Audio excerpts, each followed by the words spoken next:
What are we celebrating?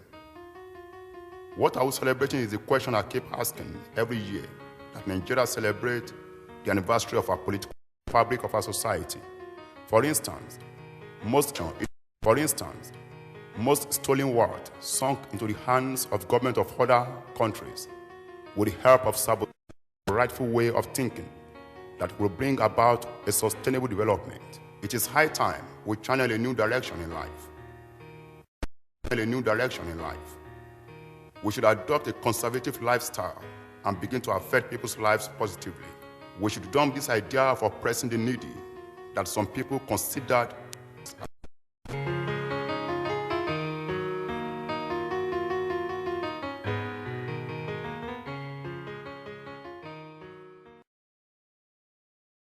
What are we celebrating? Masters did not want them to live and govern themselves the way they wanted to.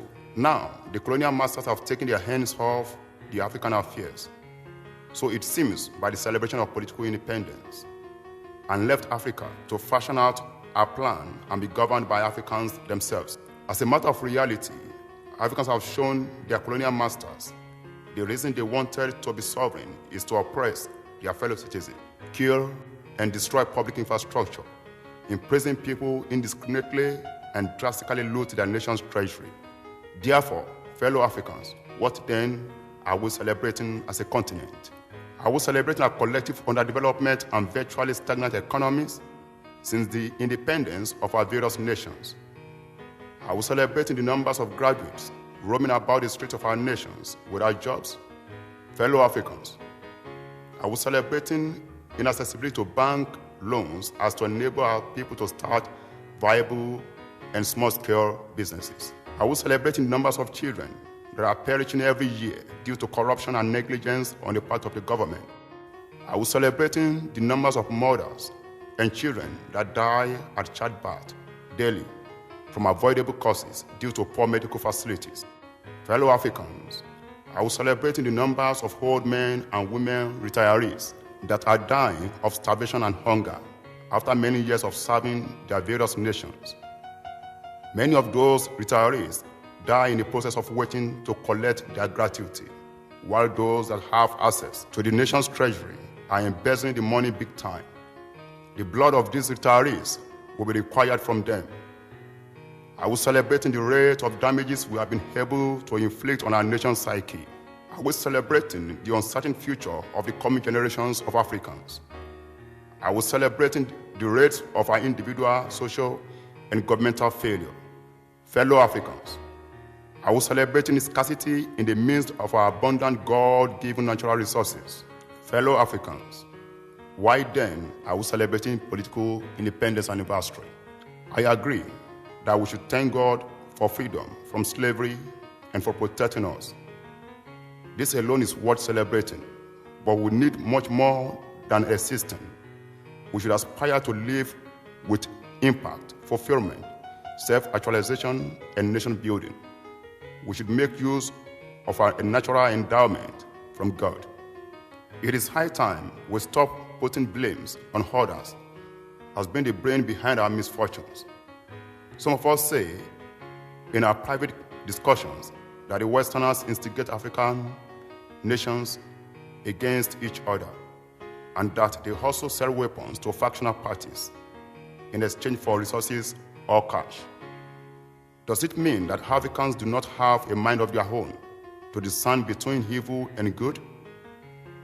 Even if some people try to cause division among us, we should be able to resist them and their divide to rule strategy, which I term divide to get what they wanted strategy. This is a strong reason for us to have a common voice against which no one can prevail. Actually, no nation can exist without support from another, but not to the extent that one nation should be the one determining what obtains in another. Those people that are encouraging African leaders to steal the people's money and to take it abroad are not to be blamed. But some of our leaders in different categories are already willing to steal. An event happened some time ago about a governor in the Nigerian's all-rich Bayelsa state, where the governor took some millions of pounds sterling into the United Kingdom, but the immigration officers discovered him at the airport. They arrested the governor, and after a while, we heard that the governor, disguised as a woman, beat the very tight security apparatus and escaped from the United Kingdom back to Nigeria. The money he took to the United Kingdom did not escape from the United Kingdom authority. This is just one of several cases. What madness is more than this? When people have not gotten enough, yet some people are taking the little on ground abroad. The Economic and Financial Crime Commission under Malam Nuhu Rubadu did a good job in this direction by bringing some people to justice. Had it been that the governor is a terrorist, I strongly believed that he would not be able to escape from the United Kingdom authority. But the numbers of people that are dying because of stolen nations' wealth are more than that of the terrorist attack. Africans, wake up. In a book I read, the author wrote about a certain white man whom she met in the flight in one of our trips abroad. This white man said so many horrible things about Nigeria, as if he was never going to come back again. Fortunately, the writer met the same man in another flight a long time after they met for the first time. It means that the white man does not like us as a people. All he liked is the honey and not the pot of honey. Nevertheless, he cannot get the honey without getting close to the pot of honey. It means that he does not like our system and our society, but the opportunities that obtain in our nation.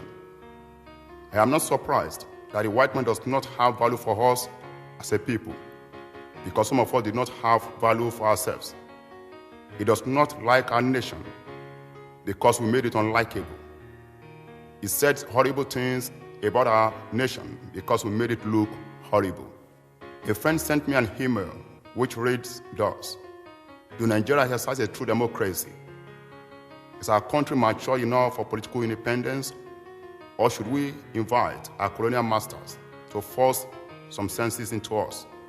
There was an attached video of an event where men of Nigerian Navy beat a woman mercilessly simply because her car was in the way of their boss's car. This incident happened in Lagos in November 2008. The matter became a nationally celebrated matter of human rights defense. The sender of the email asked, "Is this democracy?" She further implores those who can do one thing or the other about it to bring the culprit to book by being court-martialed and dismissed from the Nigerian Navy. Can you see how oppression and injustice has become a tradition in our society? Is this the reason why we ask for political independence? Is it so that we can have the free chance to demonstrate in human attitude towards ourselves? The true meaning of democracy in Africa is the government of the people, by the people to oppress, cheat, and steal the people's wealth, and so on. Now, is it the Westerners that told those naval officers, led by one Arogundade, to beat that hapless woman? They stripped her naked, using guns bought with our tax money. This is something that does not and can hardly happen in Western countries. How then do we expect the Westerners or outsiders to treat us with value when we ourselves do not treat ourselves with value? Fellow Africans, why then are we celebrating political independence anniversary? Political independence anniversary can only be worth celebrating only if we can show our colonial masters the true dividends of independent continent. For how long will we continue to live under the atmosphere of injustice, oppression, and bad leadership, torture, and fear? It is high time we come together and pass across our memorandum for change in every facet of our system. Now is the time to put a stop to the dehumanizing practices in our system. The damages we have done to our continent are enough. I'm hereby pleading to us as a continent, individuals, and as a nation to turn a new leaf and put on the true spirit of patriotism. Let the police do their job with dignity. Let the warders stop the inhuman treatment of the inmates. Let a stop come to various abuses in our institutions of learning. Let the corrupt boys and girls resist evil drive and embrace good for the good of themselves, their continent, and the future to which they belong. Let the corrupt boys and girls challenge their strength and courage towards transformation and nation building, and not towards oppression and destruction. Let our lecturers be reasonable and stop various abuses and oppression in our institutions of learning. Let our justice department be reasonable in their services, having it in mind that someone up there, God, the judge of all, will bring them to justice someday. Let our civil servants be civil servants and not saboteurs. Let our military men stop using their profession as a means of demonstrating human conduct. Let our pastors and imams return back to the drawing board. Let our politicians be polite and stop looting. Let every militant group renounce violence and embrace dialogue in the interest of their nation, a place they can call their own, and in the interest of their fellow citizens and the generations to come.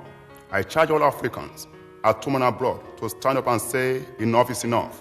We must stand up so that our people and the generations to come can feel safe on the streets and in their various institutions of learning. Most Africans abroad have decided to stay permanently there and not bother to return home. Even they feel unaccepted, but at least feel safe. Let us start celebrating change that brings hope, the kind of change that will portray a new Africa, such as will guarantee the future of the coming generations of Africa. You and I can be opposed of this change. We should aspire to change as individuals and get more people to share our vision.